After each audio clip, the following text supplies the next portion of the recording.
Thanks for coming over. This is Amodeus, and today's Dungeon Hunter Champion video is a buff, build, or box video. And when we do the buff, build, or box, we've never done it before, so maybe set some ground rules.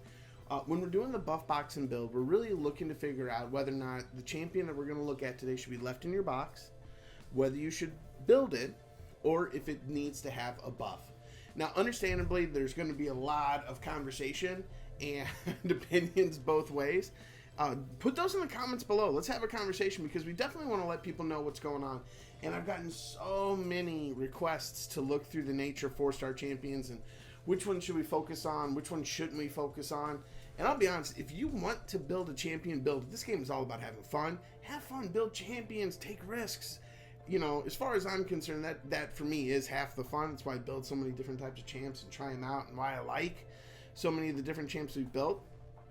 But, you know, that's not always the case if you're trying to conserve resources and you don't want to experiment, right? So what I want to do first and foremost, I want to jump right into it. I'm going to go ahead. Now, there are some special qualifiers when looking at some of these champs. And I think it's good to look at the Tiki Warrior first of all. Because in 5v5, I have been wrecked by the Tiki Warrior. So when we're looking at this buff, build, or box, it's really tough not to include the 5v5 aspect of it. So we're going to, right? So what I would say is, first and foremost, the levels and the ascended, like taking the champion from Tiki Warrior, say, to Kokani, there's not that big a difference in their stats in 5v5. So I don't know, in all honesty, if it's all that relevant unless you really love that champion. So I would really say just keep one of every 5v5 champion, just because they're all fun to play. And you may find a champion that really fits your playstyle a little bit better than one that you've been playing now, and it may just happen that it's a 4-star. But I'll be honest, I think Kokani has a lot of really, really great skills in 5v5. I don't play her. I've been wrecked by her enough to know that she's pretty cool. Now, outside of that, I would say she needs a buff. I think that's pretty common consensus among the community, because we're going to get to some of the champions in here that are just insane, right, for what they do. But yeah, I would definitely say needs a buff. And that's it. I'm just going to move on. Next one that we're going to look at is the Nature Basileus. Once again, this is a 5v5 character. Great in 5v5. One of the things that I really like is their shield in 5v5. Now, I do have the Dark Basileus, which also has the skill, and I have not built it, but I've often thought about it because, once again, I've seen good players in 5v5 use Jabari very effectively. Now, outside of 5v5, I think he needs a buff. There's just not a good spot for him on a team, because he doesn't generate a strong enough he's a lot, when you think about the shield, right? He's not as good as the Nagas from a shield generation standpoint, and the Nagas aren't as good as the Archangels, right? And with Light Archangel being free to play and totally accessible, it's much better to invest your time and energy into that. So there you go. Once again, Nature has a lot of 5v5 champions. So once again, Dino Kid. I actually don't like Dino Kid in 5v5. I don't think that he's particularly good. I'm sure that if we got some good players in 5v5, they would be more than happy to wreck me. just teach me how wrong I am about 5v5. But I think that if you gave them the option to play a different champ for money, they would choose a different champ, right? So I'm not a big fan of the Dino Kid in 5v5. And I'm not a big fan of the Dino Kids outside of 5v5. And they recently got a buff, but they need more. They need a lot of buff. They just need so much buff, it's absolutely ridiculous. Now, the same thing could be said for the Nature Bomber. And the Nature Bomber, it's tough for the Nature Bomber because this is weird. I like the Nature Bomber. I like his skill kit. I think he brings a lot to the table. He does decent damage. The problem is that he's right here with Wink. I'm sorry, let me get Wink out here. Boom. He's right with Wink. And Wink is just a better champion, hands down, all around. Like, better in 5v5. I mean, she got nerfed in 5v5, so she's not as good as she used to be, but she's still pretty good. And she's a better DPS champion outside of 5v5. She's more flexible because of her element outside of 5v5 for doing specific raids like Elder Drake and Steel Widow 11, 12, 13, right? And she's a mainstay for those teams. And when you're looking at a free DPS, she's insane. Now, I slept on Wink for a long time, didn't build her.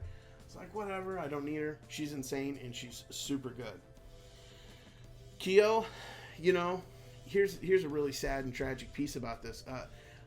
I have not had an opportunity to hear from the community about the different Kyos because they're so hard to get and so hard to test and difficult to skill up.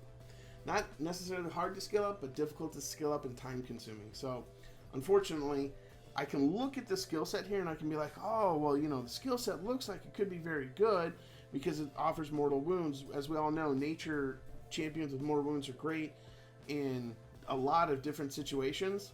He marks, I mean, on paper it looks good, but none of that matters until you actually see them in play. Because there's such a huge difference between the quality of a character's AI based on what they do, especially when you look at the nature Kyo and you think about what type of gear they're going to need to be maximized, because they need that King of Fighters gear. So on this one, I would just say box it, right? Until a lot more testing comes in, unless you want to be the person who experiments, I would really say box it. Water Naga, man, I liked Water Naga initially, but he's just not worth building. Toss him in the box. Pirate, absolutely worth building. He's an amazing champion. Go out into arena. He's on every top team. He is great in raids. He's great. I mean, he's just such a great champion overall. He can be built for damage. His attack buff, his lower defense. He is just a superb champion in a lot of different areas. Whether it's early game raids, the ascended raids. I mean, he's good all over. Definitely worth building. Dr. Synapse needs a buff. Now, before we get crazy and people start telling me all about Valence's video, I get it. I get that he can do a lot of damage. Here's the deal. He doesn't do as much damage as Wink. He doesn't do as much damage as the Nature Technician. And arguably, he is not as useful as Kendrick. You have to realize, like, Dr. Synapse might be able to be built to do, like, insane damage, or might be able to be built to do good damage, not insane. Snipers do insane damage. He does good damage. But what you have to like balance that out against is the fact that the way buffs work now, right? Stacks of buffs. He removes one buff, one stack, right? His repulsion field. Like, once again, you gotta balance that out. Like, how important is repulsion field against raid bosses, right? Because he's not a champion that really dishes out insane amounts of damage in comparison to other units that are, once again, in 4-star, right? Well, I mean, and to be fair, he doesn't dish out as much damage as the Water Crowhag. He doesn't dish out as much damage as Rota. He doesn't dish out as much damage as Wink. So, I mean, he's very, like, from my standpoint, I think he's a good unit. Early game, could be built for DPS. He quickly gets replaced, so I think he needs a buff. I'd be willing to have a conversation about that. That's just my opinion. Just my thoughts. The Nature Be build. He's great. I mean, you see him all the time in arena. You put him on some dazzling sturdy gear, and he's ruining people's plans all day, right? He's a great champion. He's got a lot of great elements in his kit that really bring him together. My first Nat 4 in the entire game was Malice, and I have constantly come back over and over and over to the scanned Warlords, hoping that every patch that they get changed, that they're going to get better, that you know, I'm going to be able to use these champions, because like I said, it was my first 4-star that I pulled, and I always want them to be good, but I think they're really just units in the box, right? I just don't think they're that good. Just leave them in the box. Wait for either a buff or when you need to use them as a way to upgrade your champion. Oh, Ling Shea, the Snake Lady. Ritual material, and after update 6, a good champion. I endorse building her now. She's much better with the stacking.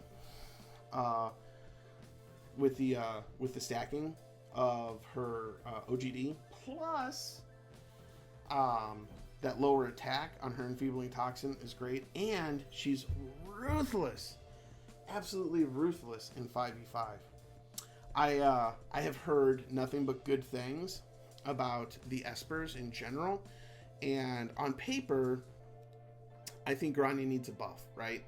I think that that's the opportunity she needs a buff. But on paper, I mean, if you look, she's got a lower attack power on her first skill. She gives you a shield. The shield is, in theory, going to be based on max HP, so it's going to be comparable to it's going to be comparable to the Archangels at a certain level. But the problem is that she doesn't have a lot of the stuff that goes along with it. So even though she can lower attack power and lower attack speed, which should not be underrated, she doesn't offer as much survivability, but I still think she's a good unit. But man, I don't know, like, you know, I'd probably say I'd say leave her in the I don't know, I mean, early game I'd build her just because she brings so much to the table for Elder Drake, and she's nature element. Okay, this is what I'm gonna say. I'm going to say she's good at early game.